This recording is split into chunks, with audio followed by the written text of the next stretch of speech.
Hello, welcome to Black Metal and Brews, a program in which I try to do new things sometimes. Today is going to be the first episode in which I interview somebody live. I'm just grabbing. Oh, there we go. We got me watching myself there. The link to post directly to Twitter and stuff. And once I post this, we'll take it a little more seriously. Not that this isn't serious, but you know what I mean. All right. Do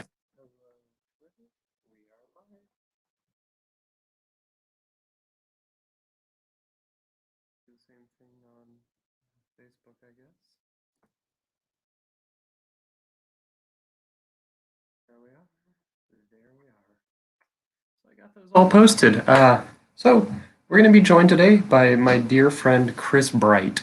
He performs music under a series of aliases. I'm wearing the shirt from one of them, Gloga. He's also behind Korean Jade, Ico93, don't know how to say it, which also his wife is part of that, and so many more. He'll be joining us shortly. In the meantime, and I see that he's entered the studio, and I just have to let him on in a second. I'm going to put on a track of his from one of his earliest cassettes to kind of get us started, get us in the mood. So we've got the Devotion cassette, a very early Korean Jade release. And I thought we'd keep some of the Black Metal Brews format. And there we go.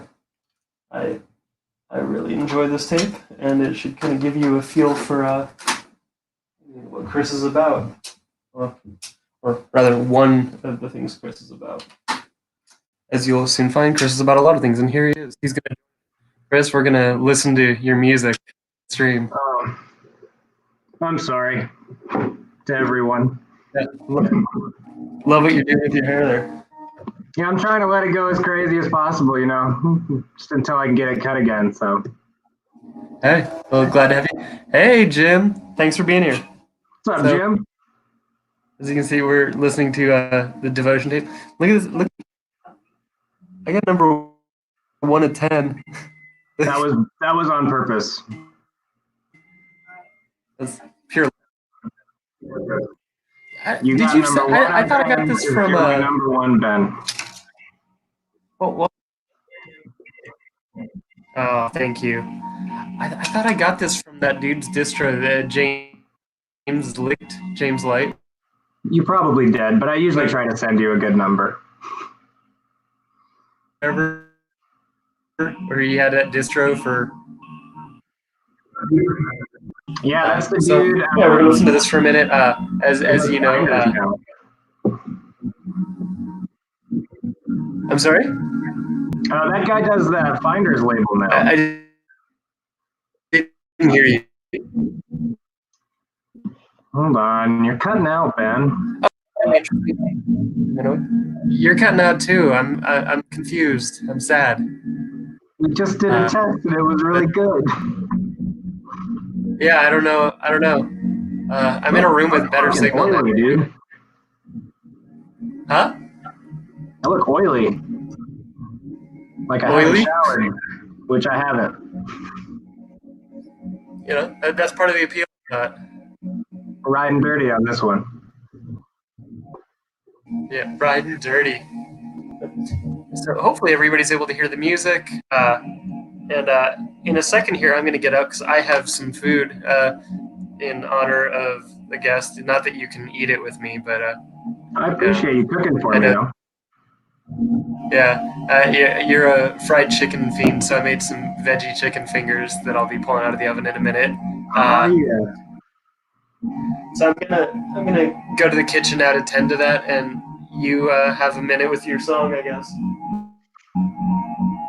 You can address the audience. Are you able to get your comments, Chris? I don't know. Let me see. Do I have to click live comments? Let me see. Yeah. Oh yeah, there I see it. There you go. You can chat with people for a minute, and I'll be right back. Okay. So this is the first Korean Jade tape. So I didn't know what the fuck I was doing. I still kind of don't know what the fuck I was doing. Um, I haven't listened to it in a couple of years, but I think it holds up. I only made 10 of them. No one knew what the fuck my label was. Um, yeah, this sounds like a bunch of annoying birds. I made it using this.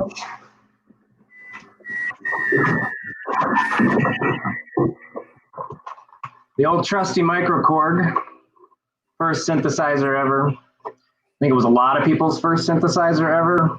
So I kind of figured I needed to run it through a bunch of distortion and shit, because if you hear like a microKORG preset on anything, like you can pick it out. Like, and I never wanted right off the bat. So Oh my god! out, man. What? Oh, you know, me and the viewers, we're just chilling. Just sharing synths. Well, I got a lovely. Oh. Yeah, and I made some. It's like the fucking Bon Appetit YouTube here. I made some hoisin sriracha mayo. That's awesome. It kind of looks like diarrhea, but I bet it tastes better than that. You know, I hope. Who knows? It could be worse. We're gonna find out. Yeah. I was just showing people that's the synth I made most of that tape on.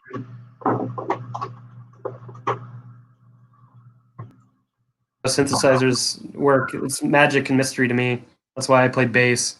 You just have to think of one note and one sound at a time. I couldn't play a bass. I've tried stringed instruments before, and I am a moron. Like, I cannot. I mean, I didn't say I was good at it. It's just the only one I understand. There you go. Yeah, and so our friend Jim knows about drums. I like that. In fact, we're gonna. I love that I can just put that on the screen. That's so funny to me. Cool. That's I fucking hate doing the, like, when I make music, I fucking hate making the beats. It's like the most boring part of it. Like, I know some people that like love making beats and shit.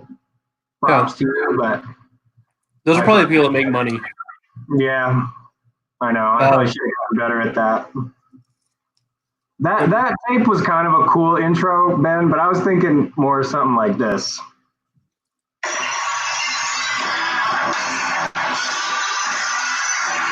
Hold on a minute.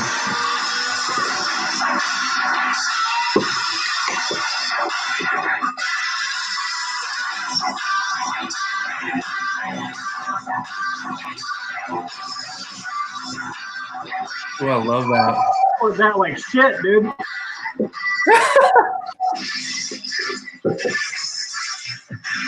All right, now we can do a live stream. There we go. Yeah, because viewers may know I've been on and off of painkillers for a while, and I had to take one today because I have pain, so I can't drink a beer. So Chris is drinking on my behalf. And another friend, hello, what's up to you as well? What's up?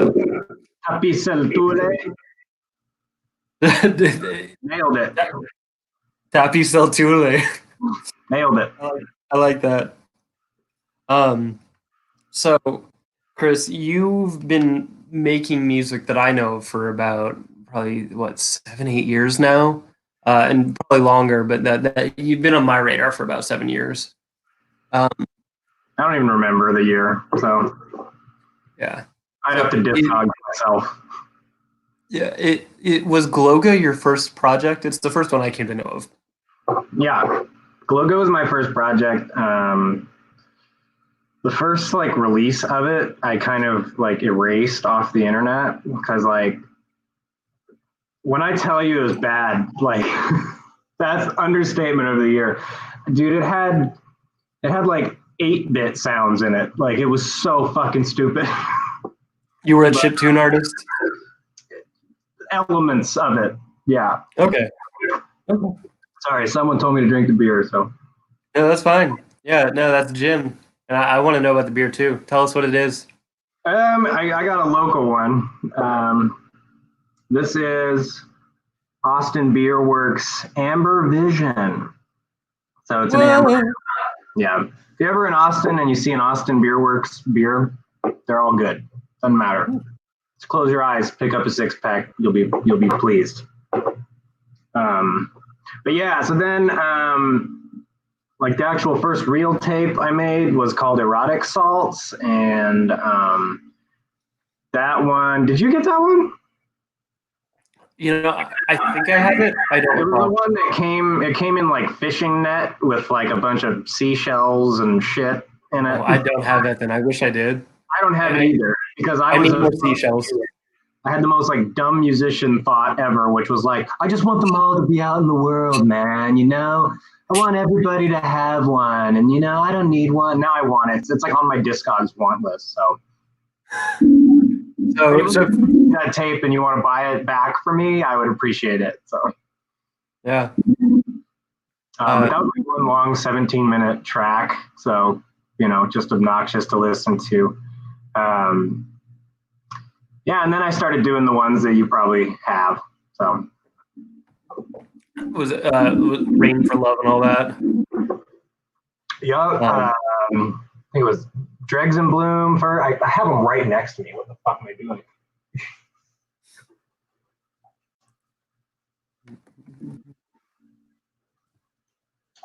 Here we go. Struggling. Struggling. That I don't have that tape.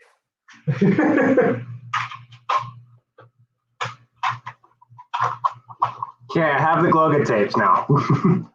Love it. So there's the first one. Well, not the first one. We already went over that. Get the glare out of it.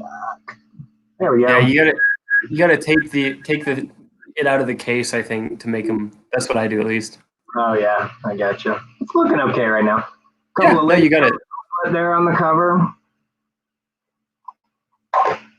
And then this one, we did the Ultra one. You have that one, right? Okay. Yeah, I definitely have that. Then my split with Dream Crusher, which was cool because people liked him a lot more than they like me. So yeah. Yeah, how did that come about?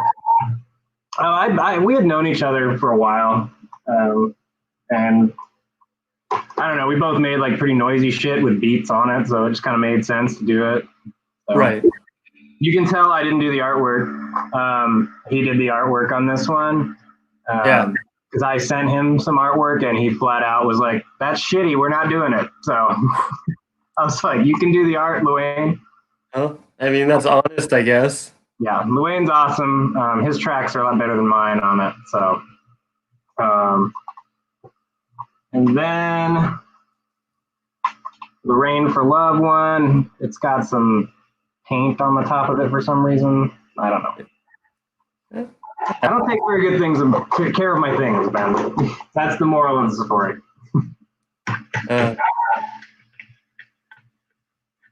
All right. But yeah, so Gloga, and you've put out more since then as Gloga. Oh yeah, I think I have a couple other ones up there. No, but those are the early years. Yeah, those are the ones that I didn't make very many of them. Oh. Yeah. And so Gloga, you've described, or you gave yourself the tagline of loving electronics, and I think kind of any time before, or maybe adjacent to, a lot of that kind of like warm techno, posh isolation style stuff blowing up. So it kind of felt like it was both a tribute to and also kind of thumbing your nose at like power electronics and the kind of aggression and control of that. Mm-hmm. So what made you want to make loving electronics? What made you want to do that? I was really into New Order at the time. So Okay. I wanted to make like New Order songs, but I only had like this one shitty microKORG synthesizer. So I wanted to make like kind of like synth pop, like lovey-dovey songs, and I was telling them something kind of like this while you were gone. So like everybody and their fucking mom had a microKORG when I got one. Like they're Hmm. everywhere. It's like a $300 synthesizer, so it's relatively affordable as far as synthesizers go.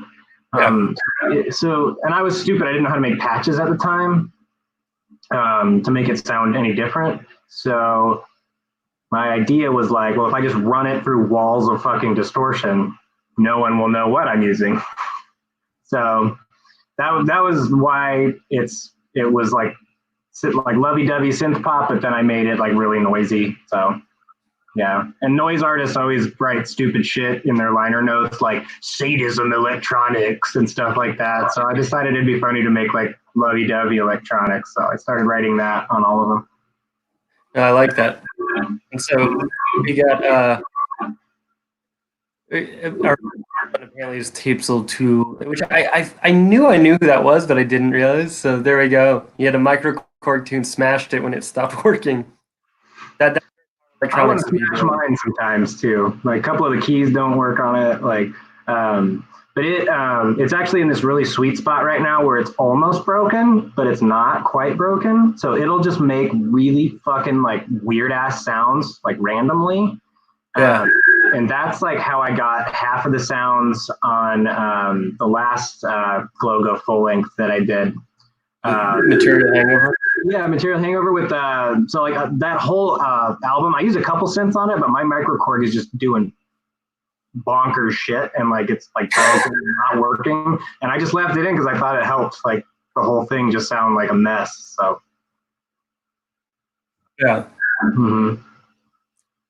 That was because No, I I tell my music to coworkers that found out, and now I'm smart and I don't tell them I make music anymore.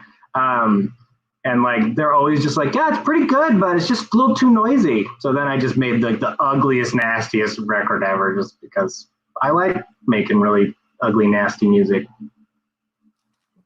yeah. I mean, you're wearing a fetus shirt, and that guy's an early pioneer of taking something familiar and flipping it on its head through an ugly lens. Yeah, I didn't know. I saw like an interview with him, and like they were asking him like how he makes music, and he like pretty much just said like I don't know how, and like I Hmm. think a lot of it was like sample based. His early Yeah. stuff, samples of all the like orchestral kind of stuff. I thought that was really cool. I thought he was just like a fucking prodigy, like just knew all that shit. I mean, I think he also is playing it down, but yeah, from what I recall, the early stuff, like Shit, he scores the he would Venture Brothers now.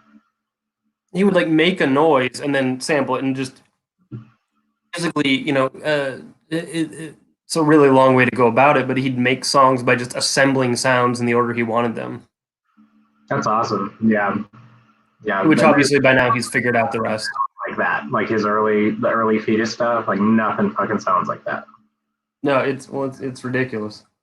Do you think Dog Fashion Disco is the new metal version of Fetus? I don't know because I'd say as much as I hate it to admit it, probably MSI would be. Hmm.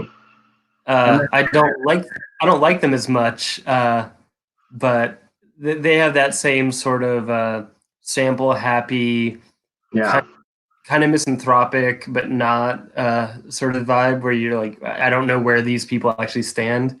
Like I saw JG Thirlwell do a Fetus like acoustic set, Yeah. basically with like a full, it was the JG Thirlwell ensemble. So he had like a harp player on stage and a piano and stuff, and it was still like maniacal. So I don't know. Maybe I need to ponder it more because I mean, I think there was one song where he walked over to his little, uh, iBook or whatever, and hit a couple sounds to make these like apocalyptic orchestras, but mostly it was acoustic. That's So awesome. I would love to see him. it was crazy. But yeah, I mean, I keep seeing him at shows because he lives here in Brooklyn. And so it's really awkward because I'll be like watching the Jesus and Mary chain 10 feet away from Jim Thurwell, and I'm like, oh my God, I want to say something to you, but I'm not going to bother you. Uh, Dude, he has that look too. Like no one else looks like yeah, J.J. Thirlwell, so like a mile away you could spot him. Like yeah. He's got like that very distinct like cheekbone structure, very strong look. But I mean, he doesn't seem like he's intimidating or unapproachable so much as I just don't even know what I'd say. I feel like it'd be like, "Hey, I I'm love sure, your yeah, work." exactly. You never know what to say. I'm sure like a young JG Thurwell would probably be harder to approach than Yeah, yeah, now. yeah. No, I mean now he's in the ballpark of 60, I imagine, and different. Uh, but yeah, so I wanted to ask just on the if you're loving electronics. I wanted to kind of follow that thread just a little more. I remember maybe 4 years ago, you texting me about your love of love because you're like, oh, no, I don't see you romantically involved with anybody. Why not? You're such a nice person. Like, what is it? Because I will say, and we'll get to some of this later. You're also a very raunchy, silly, irreverent person, but you're also and hopeless romantic. I think is a stupid ass term, but you're devoted to the concept of romance. You think that comes from in you? Like, is there not a lot of love in your childhood, Chris? I don't know. I was always like a girlfriend guy, like my whole life. Like I never like did like hooking up like a lot with people.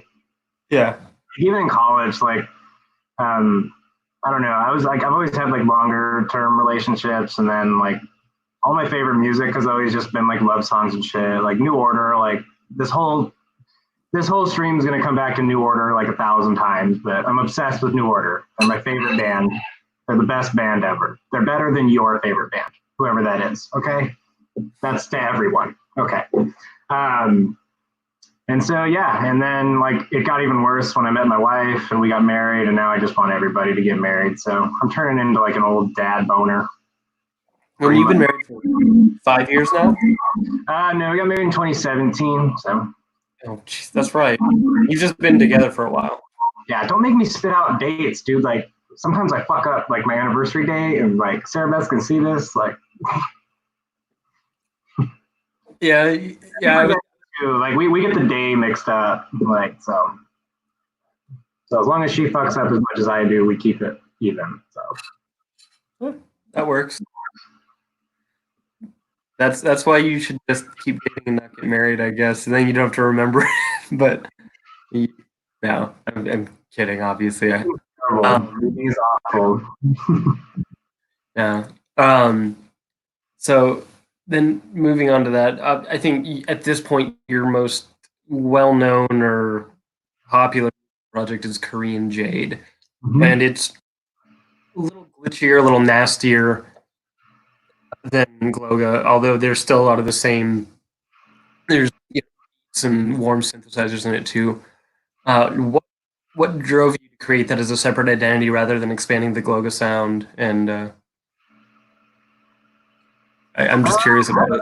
Um, I didn't want to. Couple things. Like one, I wanted just like a more abstract project, where it wasn't like beat, bass line, lead synth, rhythm. Yeah, Um, and like I'm so impatient when I make Gloga stuff. Like Gloga stuff takes forever. Like Korean J stuff, some of it takes forever, but a lot of it, like I can do a bunch of ideas and make like a like 30-minute like sound palette and then just like sit down with headphones on and edit it. And like I really love editing now, like I'm learning to. Like with Gloga, I always hated it. Because I don't know anything about like MIDI and like syncing stuff up with your drum machine or anything. Everything in Gloga is one separate layer, and then me dragging, which you can't even see like the EQ of the tracks on Gloga because it's just fucking like noise. So it's like dragging yeah, that, like getting it to line up, right? And like all of it's performed live. Like there's very little like arpeggiator stuff going on. So like if I'm fucking off rhythm, then I have to redo it and shit. Like so it was to get away from that. Like I was always super happy when I was done with a Gloga album because I could go do a Korean Jade one. Not to say I don't love my Gloga project, I do, but it's just there's more work and I don't know. I have trouble paying attention. Like so, so Korean Jade was to be like just more sporadic and just like I could throw any idea at it, and like that's kind of like the tape you played. Like that's just me doing like whatever. Yeah. It only now, like in the past like 3 Korean Jade tapes have I figured out like, oh, this is like the vibe of the project. Like, yeah, like now I kind of know what I want to do with it, like imagery wise, and yeah, all the weird text to speech shit that I got going on in it and stuff. Yeah. Yeah, it seemed to me like, and actually, I'm gonna grab it real quick. It seemed that when you put out Exotics, which I've got the hand painted edition here, that was kind of when Korean Jade really coalesced into what it is. And also your art design with it, like I still have like everything. Mm-hmm. Yeah, like the tape, the mixtape that came with it, like, and was it? Yeah, that's right. Like a little octopus tentacle. Is that completely dissolved yet? No, no, Okay. it's gross though. Yeah, I bought those off of Etsy. They're little preserved octopus tentacles. So Yeah. So, but I mean, and I loved everything before. It was a Korean Jade tape that Damien Master put out. That is how I found you. But this one was where it seemed like you really developed an identity for it that was distinct, and that you honed in on what it would be. Is there another thing that I find interesting is that even though you're a really good singer, based on the one song I've heard, most of your projects are entirely instrumental. Is there something that drives you away from singing or towards instrumentals? I'm shy about being genuine. It's pretty much it. So even though you're really earnest with your whole loving thing, you're still a little bashful. You asked me that, Ben. I told you that in private. You're the one that sent it out into the world, okay? That's fair.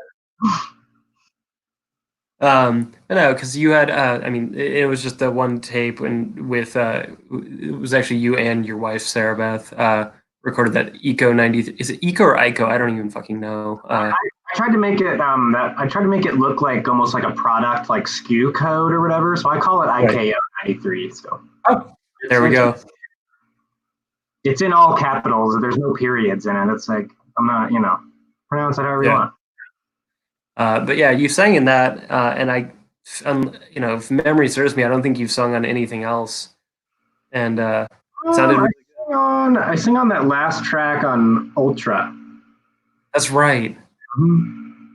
But yeah, it's interesting, and I will also say, from what I can tell, it seems that you're actually really thoughtful in the lyrical direction you take with these things. Just like your song titles are all very evocative. Mm-hmm.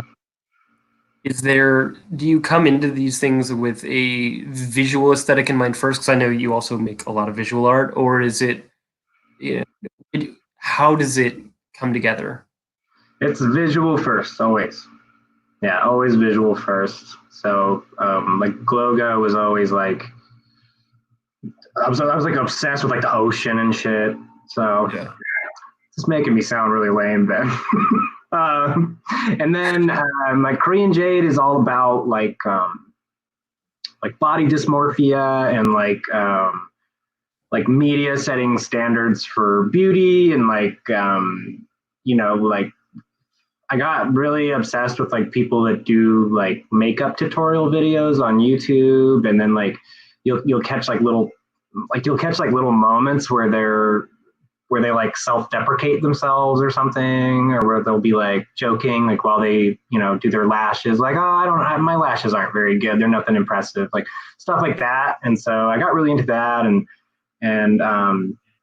but at the same time, like I was doing those IDS zines, and so I got really into like this hypothetical like condition called indigo death syndrome, where basically you would transform your body into like another creature, like entirely.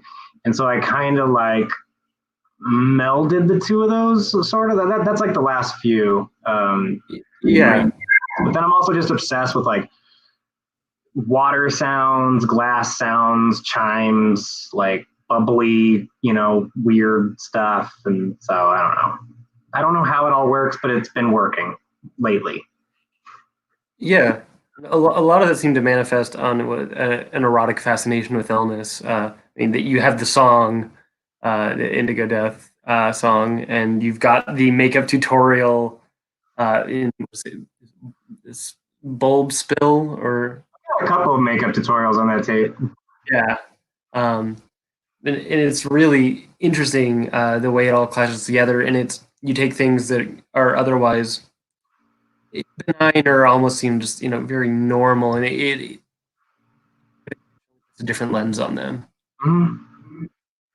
Yeah, I try. I'm into like all my favorite movies are like cyberpunk kind of movies and stuff. So that would probably explain a lot of the shit that I make. Yeah. What are your favorite cyberpunk films? RoboCop's my favorite movie of all time.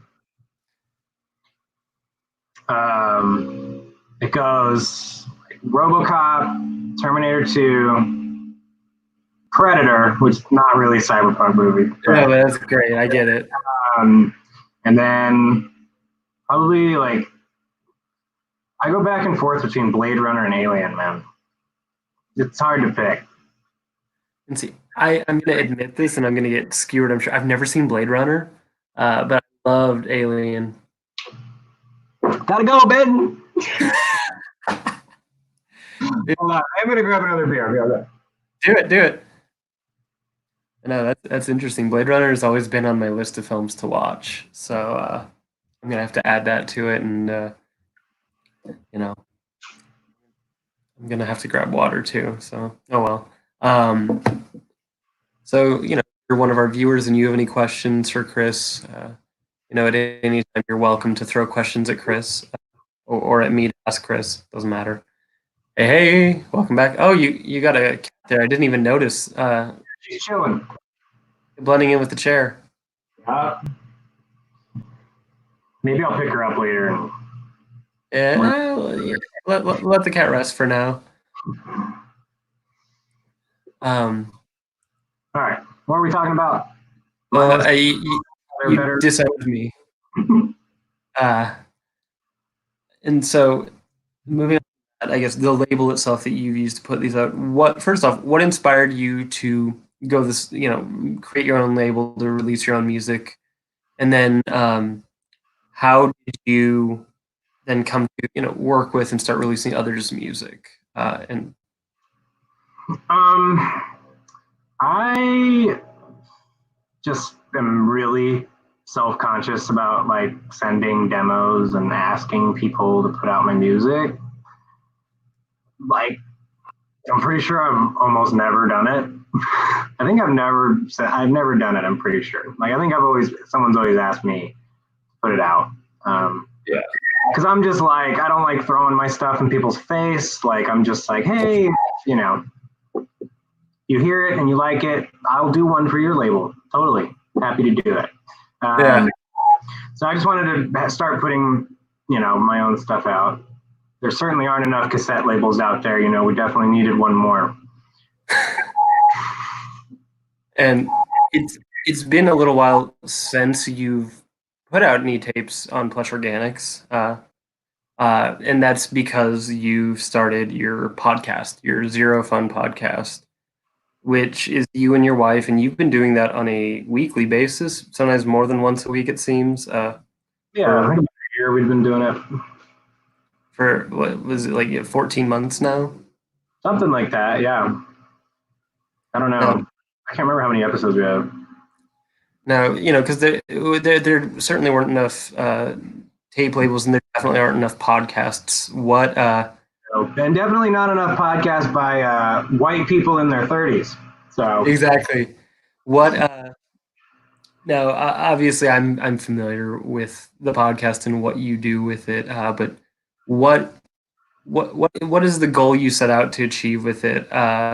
And aside from laughing, and why do you feel, or what do you feel keeps you going? Well, it's kind of like it's a content uh, like driven show. So I Yeah. mean, we spend the whole week like looking up stuff on the internet to do on the show. But the big thing about it was like Sarah Beth and I. I'm glad you like that IKO tape, but like we really struggled to like make more of that project. Yeah. Um, that's probably on me. Like I've never really successfully collaborated with people, and I have tried a lot, and I don't know. I'm a control freak or something, or it's just, dude. I jammed with a band once in college, and it sucked so bad. Like it was so fucking lame. Like Were you doing synths or singing or? microcorg, and I was like doing those like those like lush like string synth things. Oh yeah, over like their like psychedelic like jammy. Ooh. It fucking sucked. Oh my um, god. so yeah, sorry. So I don't work well with other people in music. I'm just kind of figuring that out. I'm just I just live in this room and then make stuff by myself. So we really wanted something that we could do together. And like how most podcasts probably start, we think that we're funnier than we are. So Sarah Beth and I goof off all day. We watch the way that we like knew that we were in love with each other was like one of the first times we hung out. She turned on the TV and Chopped was on Food Network, and she's like, "Hey, you want to watch some Chopped?" And I was like, "Dude, I love Chopped. Like that's my show because I watched so much food TV then. Guys, I Yeah. know you know that, but I watch like our TV. We only have cable because we have to because it's like through the lease or whatever, but it's always on Food Network. Yeah. Um, yeah, so we would watch Chopped and like we created like a little drinking game for Chopped and everything, and we just like talked so much shit like at the contestants and stuff because like one of our drinks is like if they have a sob story or something, like that's a drink because they always have that. Like I used to be addicted to crack and now I'm a chef. Like there's always that. So we just did that enough, and then like I had been talking about starting a podcast like with some buddies of mine, but they can't commit to anything, and so we live together and we're married, so it's super easy to do a podcast every week. And like I I since starting it, like I laugh with my wife like so much more than I ever have, and I just like funny shit. I like laughing. I like having fun. And so Yeah, of course. Korean Jade, the music stuff, it's the serious stuff, but then most of the time I'm a goofball, so that's just how it is. And so Yeah. So the podcast is like how you unwind. not about music, it's not about black metal, but it's kind of funny. Oh, of course. And so it's funny you mentioned Chopped. Like when a little over a year ago, obviously, I was in the hospital, and for a few days I was on a like no food, no water, no nothing. Like they gave it all to me in an IV. Mm-hmm. And watching Food Network was like how I Dude, it's connect. on. It's always on in every medical facility for some reason. Food Network's always on. That's the same here. Yeah, no, well, I mean, I had a TV in my hospital room because I had a private room, so I could pick what channel I wanted. But I was like watching Chopped was like oddly amusing because it was like, oh, these for one, there'd always be the contestant with a lot of bravado who would get really upset when they lose in the first round, and I'm like, oh man, your problems are insignificant. This is great. I like But when they I like when they shit on like another person's dish where I'm like, yeah, I'm looking over at Martha's dish and definitely know I'm gonna win this round. That looks like shit. Like I no, love it, dude. I think it's always the tough guys, and I mean sometimes you can tell that there's like a good heart beneath it, but a lot of times it's like, oh, dude, you just seem like such an asshole. I know kitchens often bring that out in people, so whatever. But and I though I kind of reached a point where like I can't unhear like at one point watching it because he's always like whose dish is on the chopping block. Oh I yeah, Allen, he's the I best. thought it was what was that? Ted Allen, he's the best. Yeah, but at one point, because of course I'm sitting there in the hospital, kind of crazy, just from the whole situation. And I imagined him saying whose dick is on the chopping block, and so now I envision it like some Pain Olympics shit. That'd be pretty awesome. Oh God, I mean, also horrific. But So, all right, so who's this? this is Freya. Freya. That's Yeah. right. Sometimes we call her Freybe, and sometimes we call her Princess Crinkles. So there's that. Where do the crinkles come from? She loves crinkly sounds. It's like her favorite thing. Oh yeah, cats love that. Yeah, if you crinkle up some paper, she's running at you, man. So, Does she hang out in grocery bags? Like when you oh get yeah, anything you leave out, yeah, she's into it.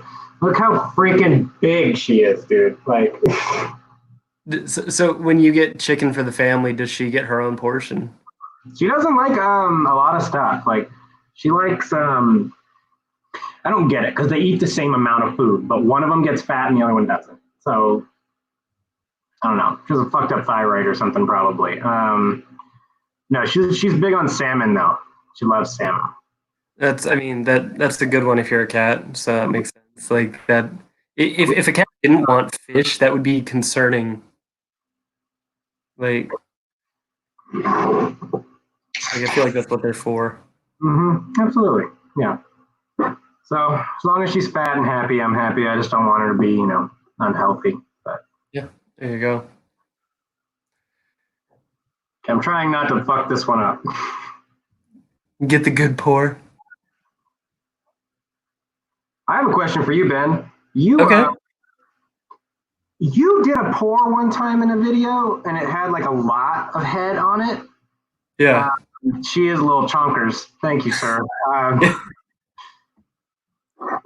But like, I remember you acting like that was like how it's supposed to be. Like, are there beers like that where you want a lot of that or no?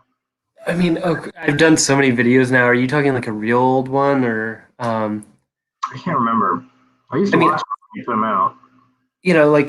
like sometimes you want a healthy head. You don't want it to be like a microfilm at the top. You want to have a good, you know, times that's a little less than I would want. Opposite of what I did last night.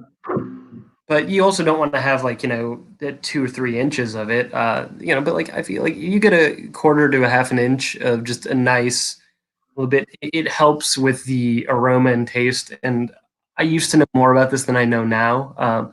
I have some actual beer people scheduled to join me on these things, and maybe somebody can explain to me exactly why it's I'm not a beer person. I like almost all beers. There's really not very many I dislike. So yeah.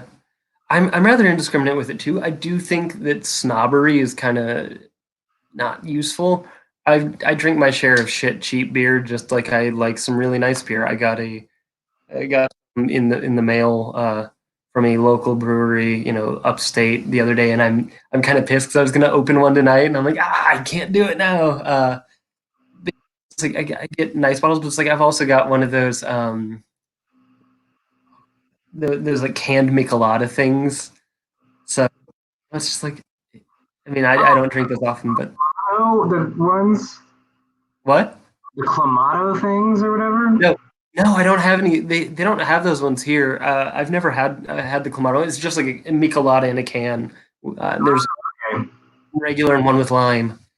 Uh, those are good. Yeah. yeah, yeah. They're like tomato soda basically. They don't even taste like booze.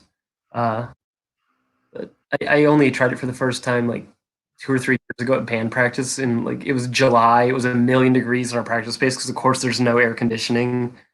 And Autumn had me try one, and she expected me to hate it, so she's filming me, and I'm like, oh, this is actually really good. Yeah, I helped an artist record in a practice space once, and I don't want one of those. No, I mean you've got the luxury of not needing a drummer or a big, You guys probably need one. I just like that's another thing too with like vocals. Like I've figured out like how to make it sound like I'm being loud when I'm not. So that's been helpful as well. Because like I used to have like an upstairs neighbor that sang a lot, and it was infuriating. yeah. We've been given the approval. And no shame in subsistence beers. I like the term subsistence beers. Yeah. Hey, I'll tell you guys something. When me and Ben hung out, the only time that me and Ben hung out, we drank Miller High Life out of bottles, but we did Yeah, shot ice whiskey. So yeah, exactly.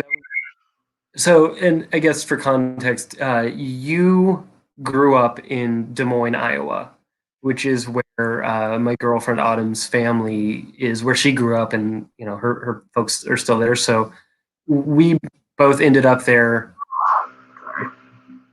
two Christmases ago. 'Cause it was, might have been. that's a holiday.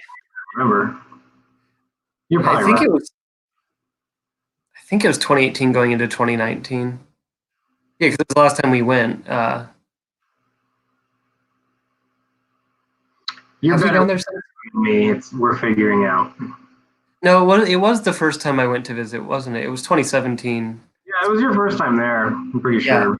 yeah, it was my first time there. Okay, so like, you know, still like, so that's like, geez, yeah, it was a while ago. Yeah, yeah, no, 2 years ago. It was 1 year ago, or I guess 2.5 because it's already May. Jesus. So we ended up there at some like English Irish style pub. I don't even remember. It's English pub in Hmm. downtown Des Moines, and Des Moines downtown. Like, I mean, it's in the small neighborhood I'm in Brooklyn in a lot of ways. They have a couple taller buildings, but Yeah, it's it's like 1/80th of Brooklyn. and everything is shut down, like both because of the time of year, because businesses just don't stay open, and also the snow. There's so much snow. Like Midwestern snow is no joke. Yeah, that was the Royal Mile. That's where we were. Royal Mile, that's right. Yeah, it's like across the street from Fong's Pizzeria, where you can get like the crab rangoon pizza with the reds. Oh This, shit, dude, that pizza's so fucking good. I miss it so. yeah, They but that's do tiki drinks over there too. I had those too. Like because again, those were some of the only businesses that were even open that time we were there, because it was the weather sucked and it was the holidays. It was Dude, like those two and are like shut. the only places people go on that street, so don't worry. Yeah. But no, it was really interesting. But so we're like, it ended up in the same. I'm not gonna Des Moines. It's got its merits, but the same really bizarre place to connect with a friend from the internet. Like, it's not a hub where everybody's coming to Des Moines. No. Uh, like, like, but at the same time, I feel like I think with people are meeting people who have some sort of connection to Des Moines. Our hairstylists, like, because Autumn and I are the same person for our hair. I want to say her ex's family is from Des Moines, so she has all these Des Moines stories from going, and so it's like everybody got a story about it, even though nobody is there anymore. Oh yeah, get out, man. When you go And there, you like find people you went to high school with, and they're like still there.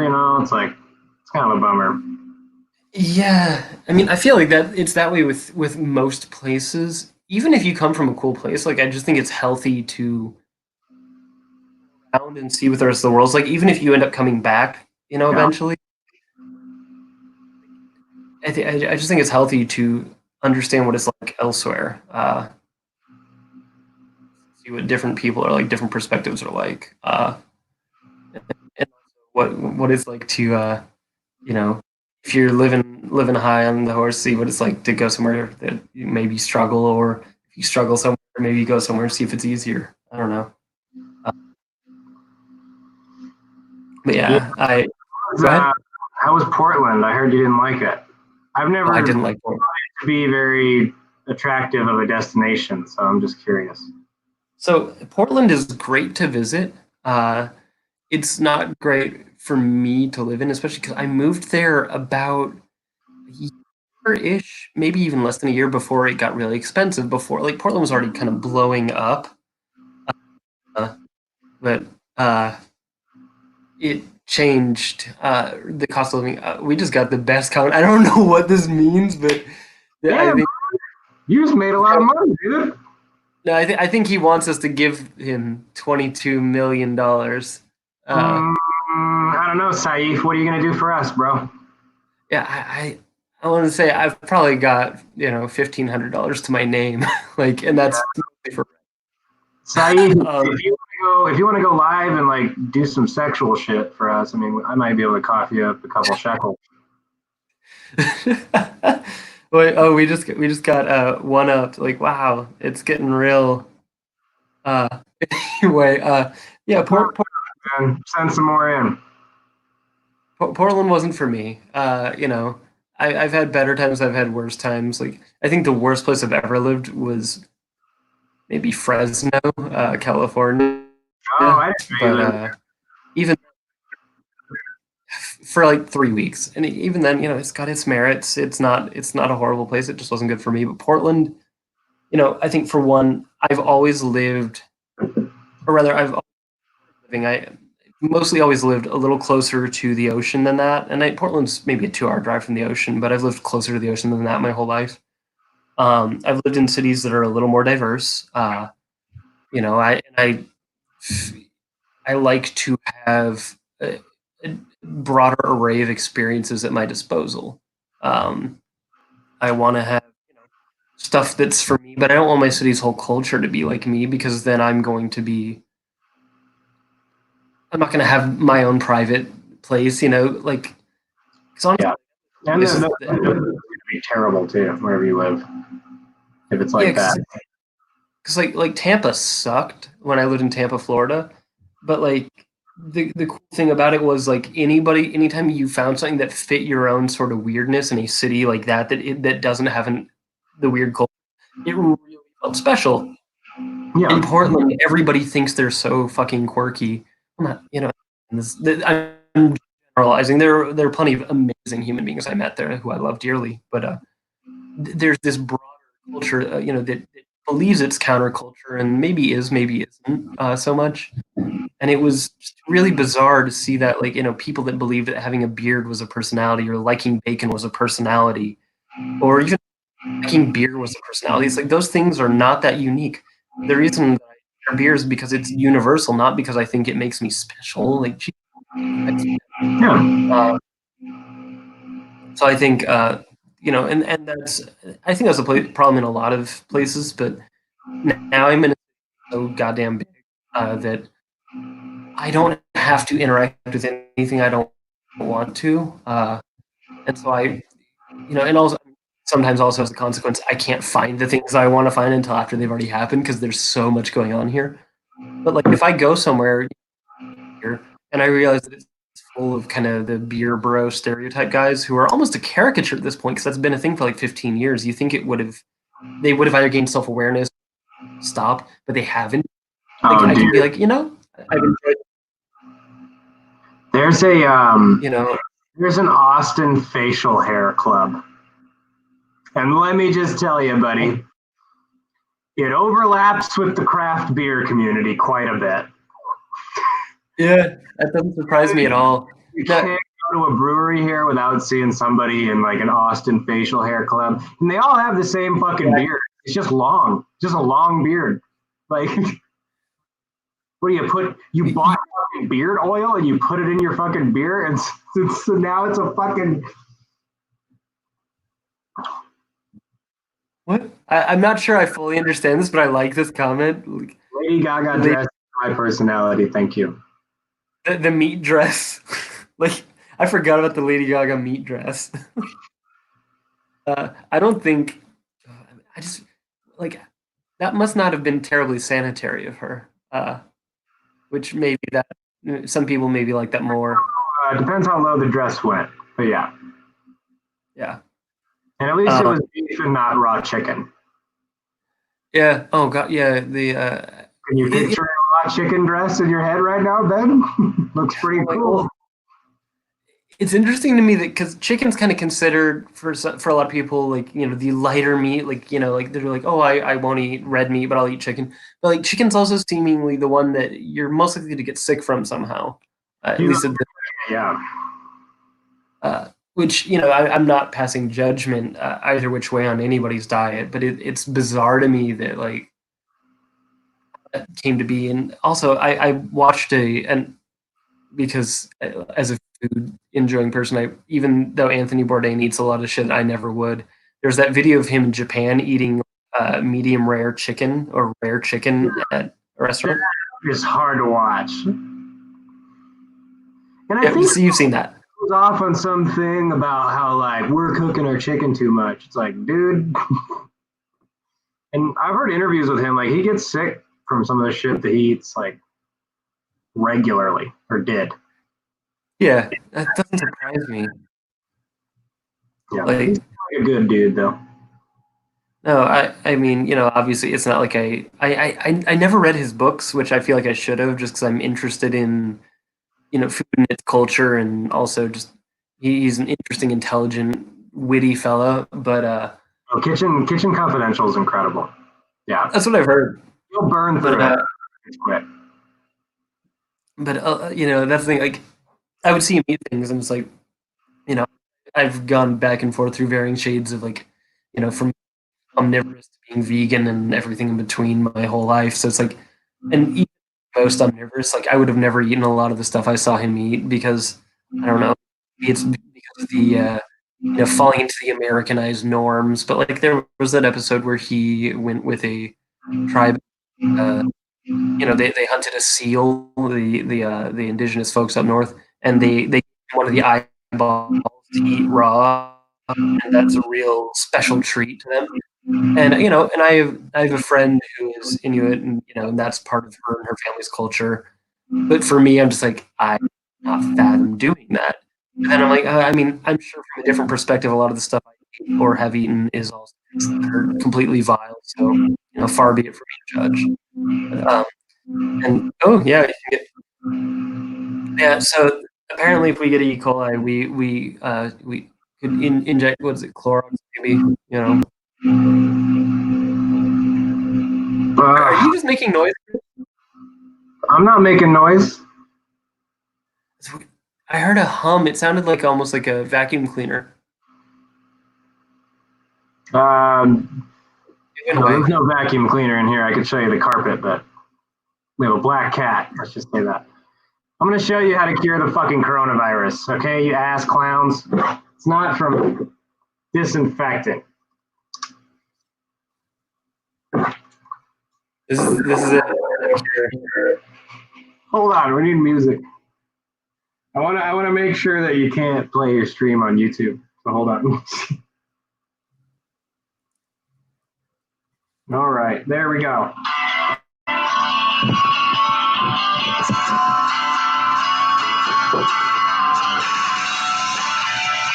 Okay. Other song too.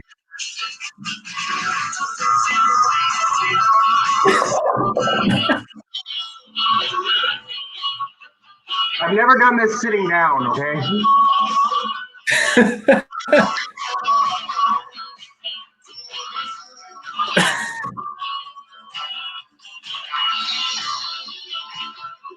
Oh god.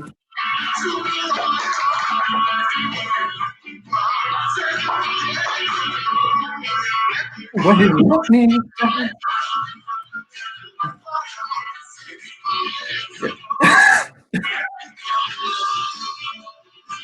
How you feeling? Oh. Well, I like that. So our comment here. We're really hoping it was going to be you put the lime in the coconut. I guess next time. The English beef's a great choice, though. Yeah. So, and I need you to know, Chris, that the entirety of Brooklyn just erupted into applause and cheering. Thanks, Brooklyn. Yeah, no, I mean they're doing it every day at 7, but I'm gonna say they probably did it in your honor. They do it. They do it every day at 7:00 when I shotgun a White Claw. Yeah, it's true. No, I'm enjoying that. I'm married to a nurse, and she's awesome. Yeah, no, and is she nursing at the moment?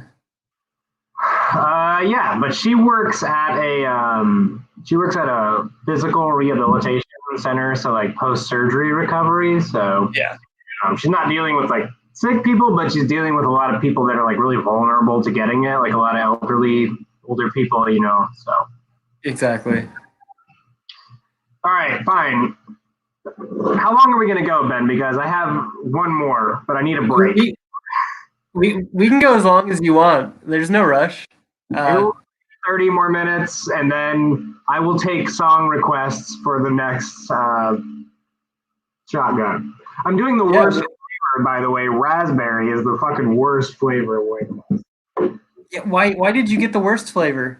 Well, we got the variety pack, and then Sarah Beth said, you should burn through those fucking raspberries on Ben's live stream so I don't have to drink them. So That's why you should. But she's not there. This is why you drink the other ones.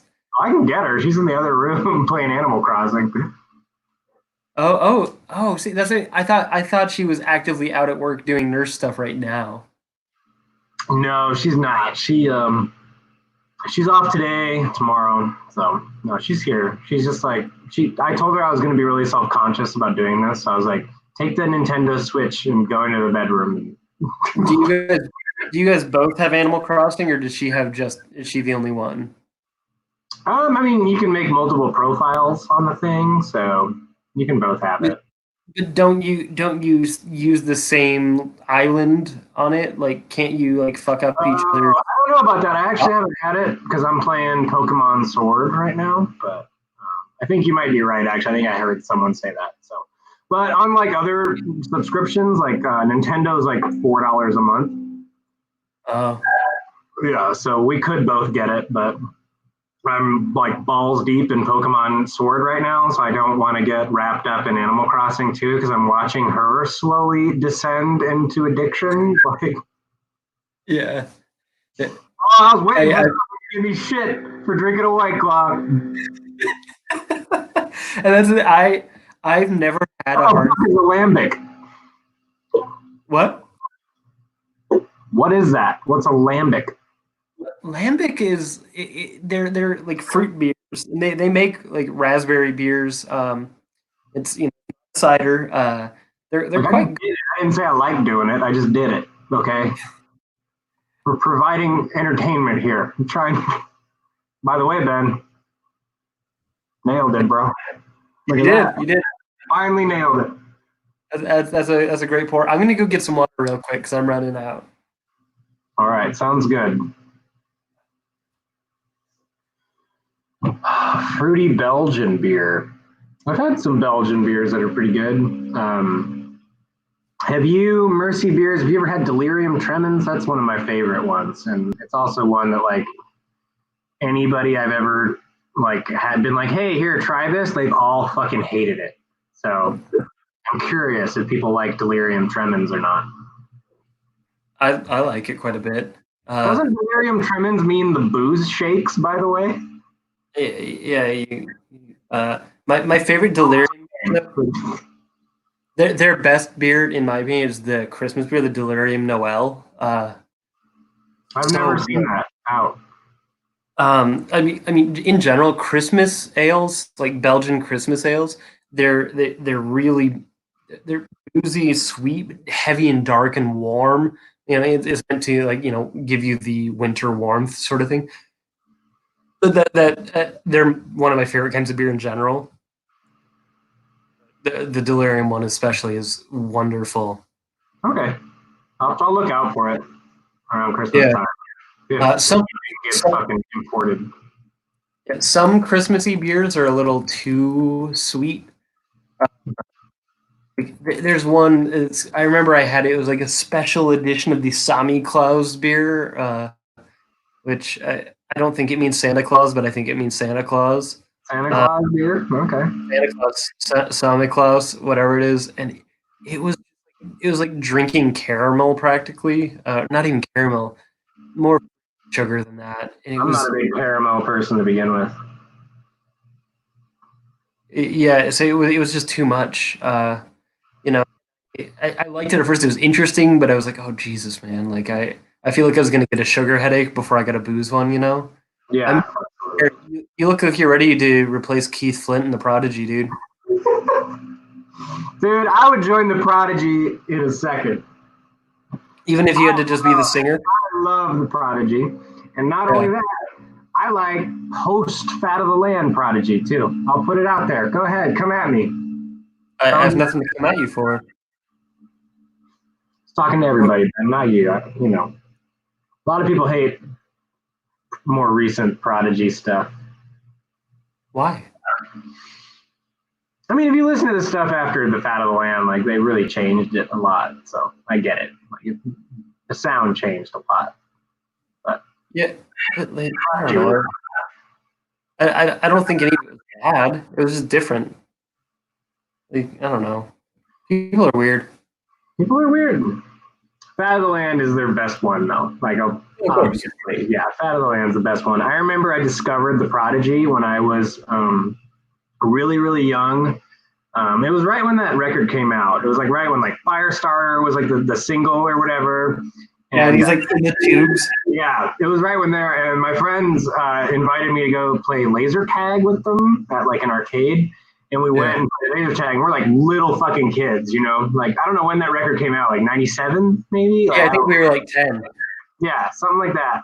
Yeah, me and Ben are the same age. So it's easy to talk to Ben about age. And we went and played laser tag, and the dude just played the whole album. Oh, wow. So fucking awesome. So, like, little kids, we walked into the fucking laser tag, and then all of a sudden, Smack My Bitch Up starts playing. Like, wow, we're fucking, dude, it was so cool. I was, like, in love with that album after that. I had to go buy it. Like, I was so happy. Like, I was a little kid, and I'd only heard, like, Firestarter, you know, before. Yeah. I didn't know, like, how to, like, find records, you know? So I went up to the laser tag guy who was, like, a fucking, like, stoner working at an arcade, and I was just like, can you tell me the CD name? And he just like showed it to me. It had that cool fucking like crab on it. Crab. Dude, I fell in love with that album. Yeah. Like, it might be like the album that got me into electronic music. I just only figured that out now on your live stream, but like it might have been the one. There we go. There we go. Revelation. In a similar, but maybe more, it probably speaks to our different sensibilities. I love it, but I didn't hear the Prodigy until I was in high school. But the one in the late 90s that I heard that I really liked, and I didn't get until later, but like was the Chemical Brothers. Oh yeah, shit's cool. Which, I mean, they're definitely more on the mellow side compared to the Prodigy, at least. They had a song "Let Forever Be," which was like everywhere in like 1998. And I remember thinking, I'm like, this isn't rock and it's not full on techno, which, because it's like techno felt like a dirty word to me. Like I was into, Korn and stuff. I was a kid. Like, this song? Yeah, exactly. Yeah. I loved it so much. Bro, I've never heard this song. Oh, you've never heard it? I have. Let me cut to like the middle.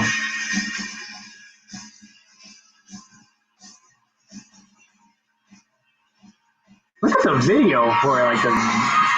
Yeah, that's the thing. Yeah, like a weird background for it. All right, I like that.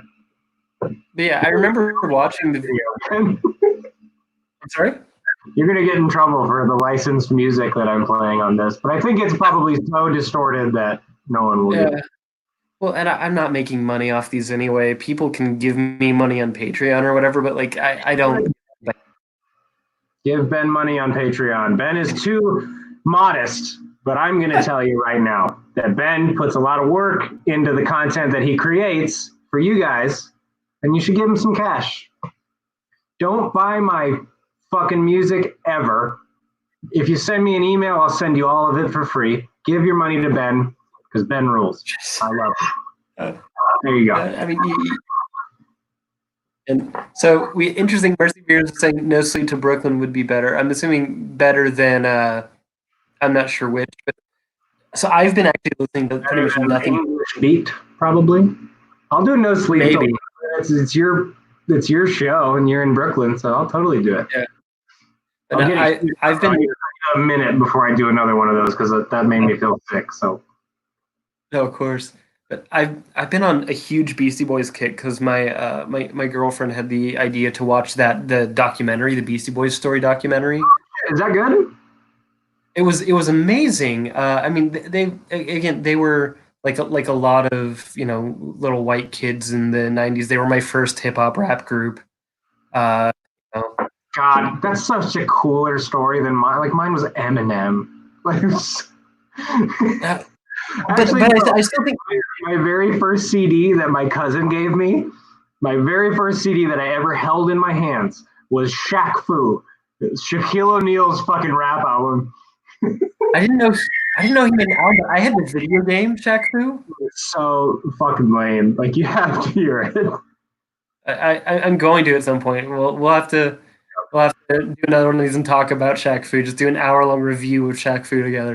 An hour long review of Shaq Fu, track by track. Oh What were god. you saying about the Beastie Boys doc? Because I've been wanting to watch that.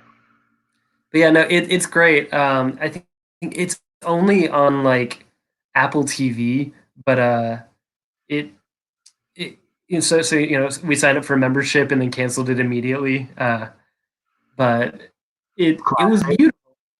I'm a big fan of the Beastie Boys, and a lot of it did touch on obviously the loss of a member, and he was my favorite Beastie Boy because I don't know. I mean, it's relatable. There were a bunch of Jewish kids, who were trying to be cool but weren't necessarily too cool to relate to. And I'm like, oh, I get this. Uh, no, we got somebody knows Shaq and the Foo Schnickens. A lot more people know Shaq Fu than you think. I don't know about this, and so Years like I'm not young, man. I'm 32. Like it's just Eminem was like the first thing I thought of. Like I probably heard shit before that, but like when I was a yeah, kid, I was like, oh, I really like Eminem. It's probably just because he said a bunch of bad fucking words, you know. I think the thing that occurred to me because a friend of mine who's a rap critic said it once, and I was like, oh, well, of course. I grew up listening to rock radio, and rap didn't get played on rock radio except for some reason these white rappers who had just enough, edgy crossover appeal. So of course I hear, "Fight for Your," Yeah, for sure. and when Eminem showed up with "My Name Is," like it was everywhere. It was on the rock radio station. But the song that endeared me to the Beastie Boys was Paul Revere, which is the least rock and roll song they had on that album somehow. But it was just so good that I didn't care. And also, again, the '90s there was enough cross pollination from whether it was the tasteful stuff from Faith No More or the Limp Bizkit. Oddly, my mom got into Limp Bizkit, and then I did. like there was enough overlap where And we're not gonna gloss over that. Your what mom was a Limp Biscuit before you yeah. were? No, my mom got really into Limp Bizkit, like to the point, and she still likes them to the point where in the early days of Facebook, like maybe over a decade ago, your thing had a quote. I think now there's a quote thing again, uh, but like you could have your profile and your selected quote, and hers was uh, from Fred Durst. And it was, life's just a blast. It's moving really fast. You better stay on top or life will kick you in the ass. That was my mom's like quote of wisdom from Fred Durst. Uh, which, and then she had to take it down because her very Christian relatives started adding her on Facebook, and she's like, "Oh, I'm changing this." Of course. No, my mom's really into Limp Bizkit, Tool, a lot of the late '90s teenage boy bands. Who's got some tracks that hold up? But you know what I'm saying? It's that whole era of hard rock You in the late '90s. oh yeah. You have to understand like what it was like. Like when I said like I discovered Eminem, like hip hop was not even on my radar. I grew up like I turned 13 pretty much, or like probably earlier than that, probably like 12. I probably turned 12 in Des Moines, Iowa when Slipknot's self-titled came out. Like, do you have any Yeah. idea what it was like in Des Moines, Iowa when Slipknot blew up, dude? everybody had a fucking Slipknot shirt on. Everybody fucking loves Slipknot. Like, if you didn't like Slipknot, you were one of those idiots that like Mushroom Head. Okay? Slipknot was I was one of those idiots. Slipknot. I'm sorry if you like Mushroom Head, Ben. I was harsh on that. I didn't mean that. Yeah. I fucked I with like Mushroom Head because a little bit. they just kind of sounded like a shitty new metal goth Faith No More ripoff. So it was like, I remember that guy. I like Faith. Yeah, he had that Mike Patton voice. Yeah. It's like, So like, you know, yeah, he had that weird fucking voice. yeah, yeah, he was like Cookie Monster Mike Patton. It was, Yeah, it was, I didn't put that together until you said that. He was totally Cookie Monster Mike Patton. So we're making a lot of yeah. discoveries on this live stream. I like it. Like my teenage years were all about anything that remotely minded me of Mr. Bungle and shit. So, I'm not going to say that I listen to most of those bands now, but like I'm also Way cooler than me, dude. Like, like, I'm also like, so much cooler than me. yeah, and it's just I don't know if I'm cool at all. I think if anything, I went to a small school in a small area. I didn't have any friends that were into what I was into, which was it felt like a curse at the time, but in a way it kind of allowed me to check out music and not think about what somebody was going to think about me listening to it. I wasn't everybody was making fun of me anyway. I was the only like gothy rock and roll kid in my school.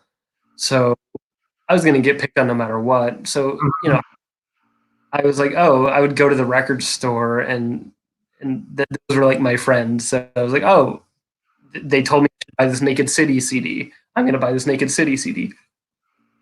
At the same time, I'd be like going and looking at like, you know, shuffling through the cutout bin because of course I'm a teenager and have no money. I'm like, oh, here's this dollar CD by a band called E-Town Concrete. I should get this. What is it? like, So like there was a lot of good and a lot of really bad in my teenage. Yeah. I don't know. I think I So like with that Naked City CD, I couldn't do it. So I don't know.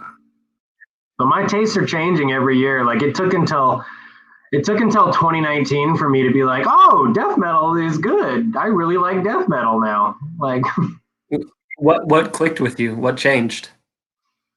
I think I just like a lot of the people. Like I don't know. I see a lot of like recommendations on Twitter. Like I followed that guy from Tomb Mold. Yeah. Drummer slash vocalist. I follow him, and he always be talking Max. about. Yeah, Max. He's awesome. I asked him to do a tape for me, and he said no, but he's still awesome. Anyway, I followed him, and I gave him like death metal recommendations and stuff. And so I think I heard like Spectral Voice, and I was like, oh shit, like this is fucking awesome. Yeah. And I was also like huge fan of like Bleak Environment, like as a label, like. Yeah. If you put out like Tallenman material, like I'll buy everything you put out. Like I trust you at this point because Tallenman is so good. So yeah, I started getting into death metal, and then like I heard like A Feather and Bone and Blood Incantation and Tomb Mold, and like all those bands like recently, and I was just like, oh, death metal's the shit. Yeah. So you like Colorado death metal? I just fucking whatever. But but you were into other kinds of metal prior, just not death metal, right? Yeah, mostly black metal. And then I've almost like kind of fallen off the metal train where it's like I listen to it a lot, but it's like I'll go back and listen to like the first couple Emperor albums. Like I won't be like, what's new? Like what's coming out? Like, and I used to be like I used to really follow black metal. Like I used to follow like black metal labels and all that stuff. I used to get Down and Out magazine and all that shit. Yeah, the Down and Out scene's great. I stopped and I started paying like more attention to like noise, and then I'm also into like a lot of like labels that just do like experimental music, or like I'm into some labels now that do like new age music. Like I'm getting old, dude. Like it's not cool. Getting all the Jim Kirkwood tapes and stuff. Yeah, like I'm not listening to like the Rita as much as I used to. Like I'm getting old, man. No, God. What was remember when everybody got upset because the Rita made shirts like railing against sound art? Yeah, keep industrial out of harsh Uh, noise. oh yeah, and that too. And it's like, which was the dumbest fucking thing because like Would you wouldn't have harsh noise without industrial music? Like, yeah. yeah, like noise was originally part of the family of industrial music before there became a. I don't think he's ever explained himself on that comment. I don't think he will. I like industrial music. I like harsh noise. I don't. Sometimes it's hard to tell the difference. Like, Yeah, shut up, man. was like Nurse with Wound was an industrial band Mhm, and harsh as hell. Like mhm. if you want to remove, I just Or you're like free.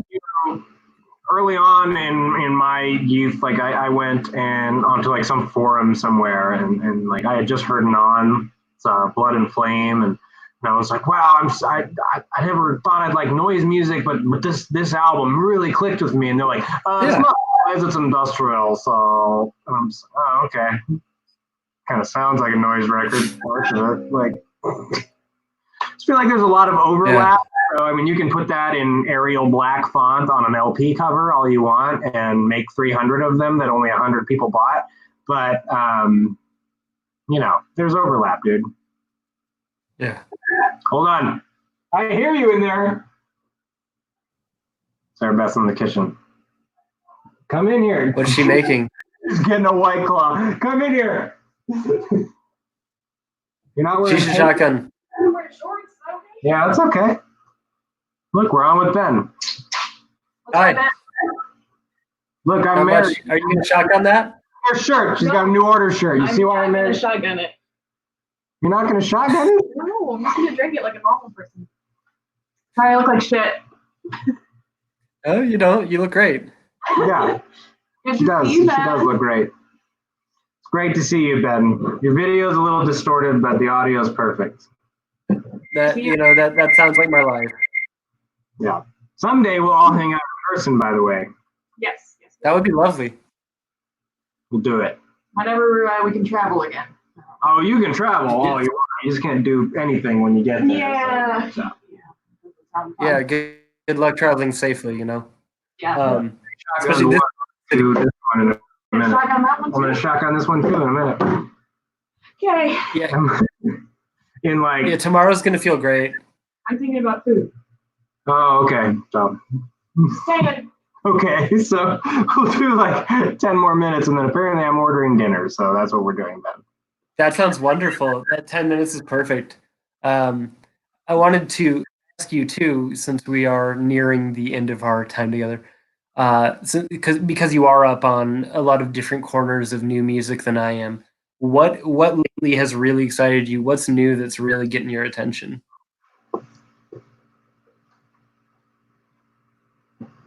I came prepared, Ben. Yeah. No, Ben and I didn't talk this over beforehand, but I just kind of figured like recent listening might come up, so I pulled some tapes. That's amazing. Yeah, I pulled some tapes. So first one I have is this is out on Chicago Research. That label. This is Club Music, Volume 2. That's the artist. It's called Club Music. It's really awesome instrumental, like EBM kind of stuff. Cool. Yeah. So I'm also like a huge EBM person, and EBM is really having like a resurgence right now, like especially with bands like Multiple Man who are just making. I knew you were gonna say Multiple Man. That I never shut the fuck up about that record. Yeah, that's like one of my favorite fucking things. So It's a great record. More minimal, like EBM kind of stuff, and that tape is awesome. So make sure you support Chicago Research and get Club Music Volume 2. That one's awesome. Moving on to tapes I bought solely based on their cover art. But because of that, I discovered the label itself that puts it out.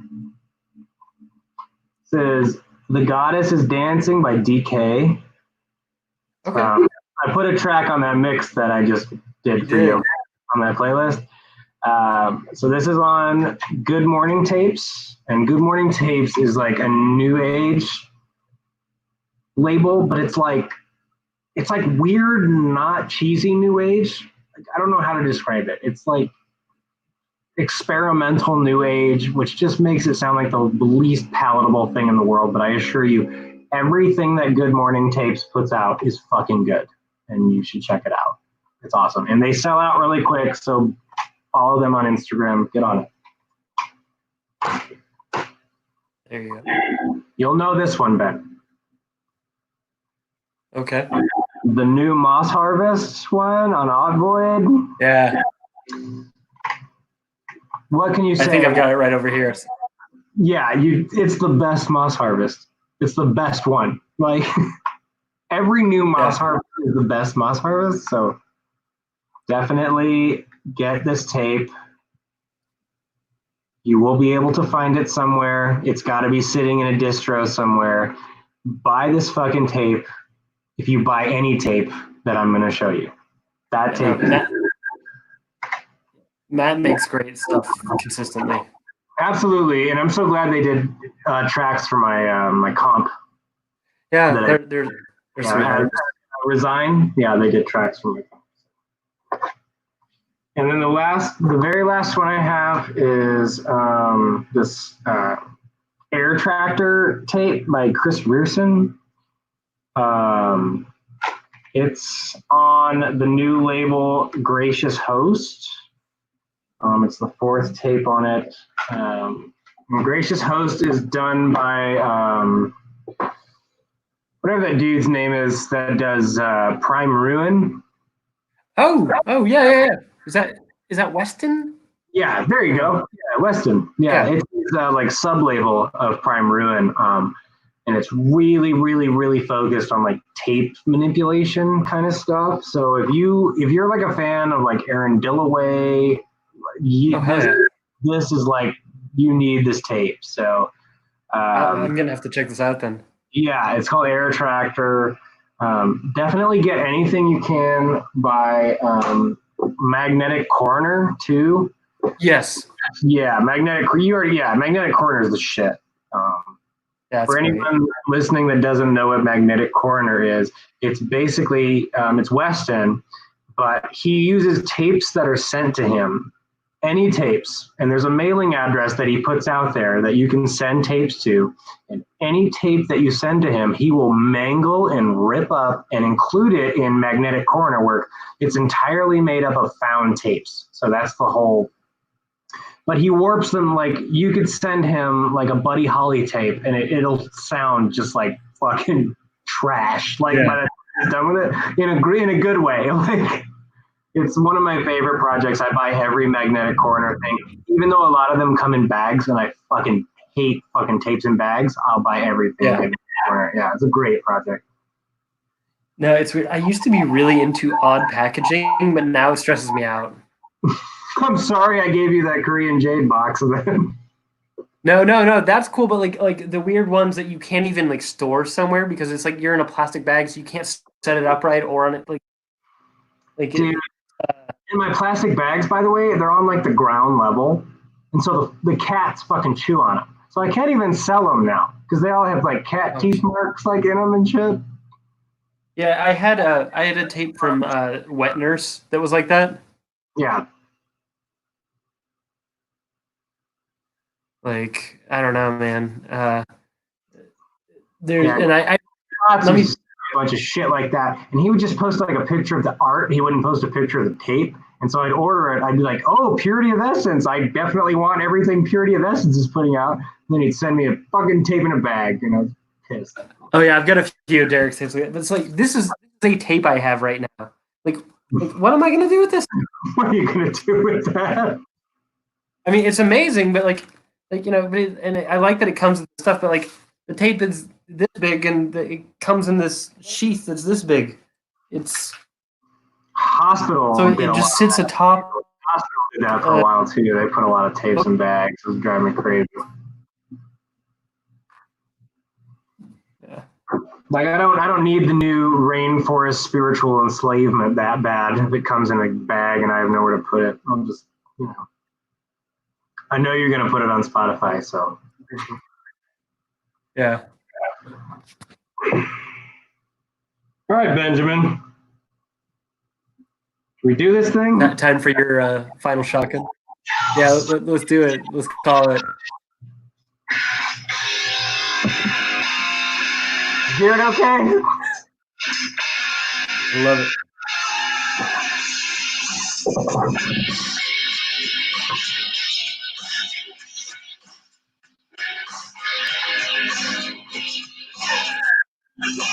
Sprays everywhere.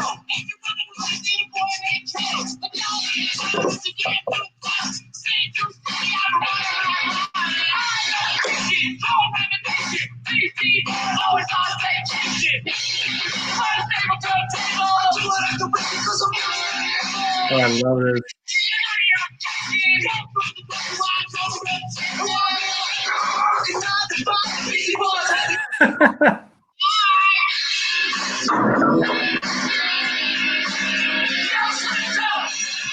No sleep. It's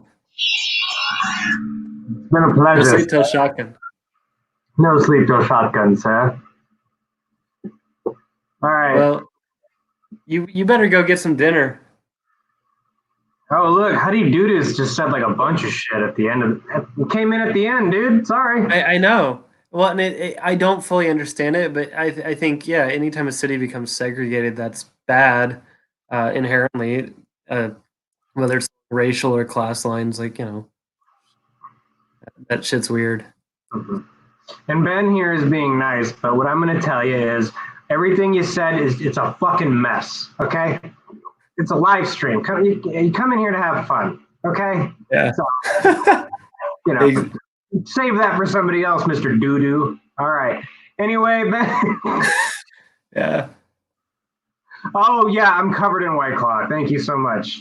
Yeah. Yeah. We're just gonna enjoy the stickiness. That's your motto. That's for your podcast, Chris. Absolutely. Thank you, Ben. Enjoy. Love you. Right. Talk to you soon. Thanks for being here. All right, guys. Well, that was Chris from Korean Jade, Gloga, Plush Organics, Zero Fun Podcast, and more. As you can see, in showing something to the camera, I've turned myself red because my computer's webcam likes to do that sometimes.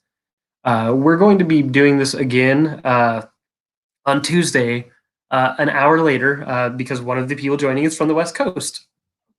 I'm going to be interviewing David Obuchowski and Zach Lopez from the band Publicist UK. They're a fantastic kind of post-punk heavy metal hybrid of sorts, and I'm very excited to talk to them, to see what they have to say. They're both great musicians, knowledgeable people about beer, and just interesting human beings who I really enjoy talking to. If you like what you see, feel free to hit the like and subscribe buttons. I hate saying that, but the more eyes on this, the more it makes my investment worthwhile. It cost me a lot of money to sign up for this service that lets me stream with a guest and interview people. So, every extra set of eyes makes me feel a little more justified in having made the investment. I hope that you are all safe and well, and that you're enjoying yourselves. Thank you so much for being here for the first one of these. And as time goes on, I can only imagine it'll get better.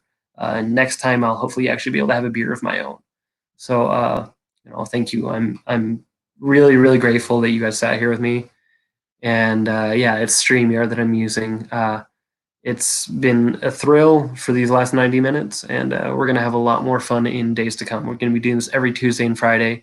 Times may vary because of time zones that my guests are from, but it's all going to come through. You'll see. Thanks for being here. It's Black Metal and Brews, and tell all your friends. Appreciate it so much. Take care.